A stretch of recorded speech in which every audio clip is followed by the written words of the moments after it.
nước mắt trầu, biết em giờ nơi đâu.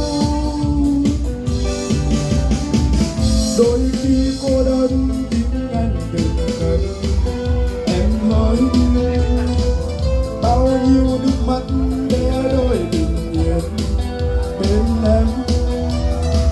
Sao bao lâu quên tối nay bên anh, lê bước anh ước gì cánh tay mình được vươn ra,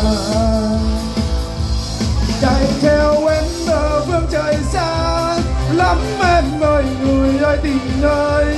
Chạy đi đâu để có niềm vui, vui cho nỗi buồn.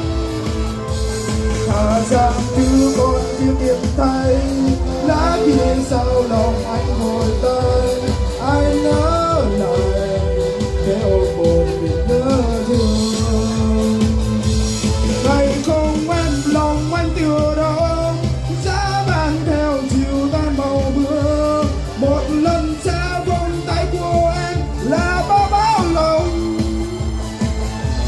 nhìn vào mắt của em giờ đây, khóe mi anh để tuôn thầm tay.